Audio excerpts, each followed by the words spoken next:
Képzeld el, ha minden nap csak 1%-ot tudnál javítani. Kicsinek hangzik, igaz?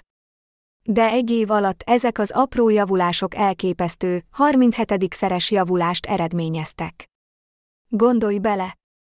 Minden apró erőfeszítés, minden apró szokás, amit kialakítasz, összeadódik.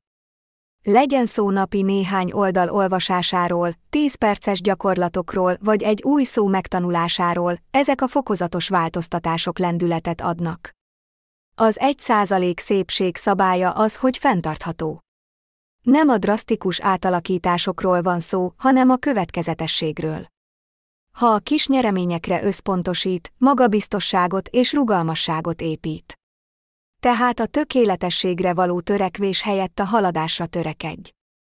Vegye át a napi apró fejlesztések útját, és nézze meg, amint ezek hatalmas sikerhez vezetnek. Ne feledd, a nagyság nem egyik napról a másikra születik, hanem napról napra művelik.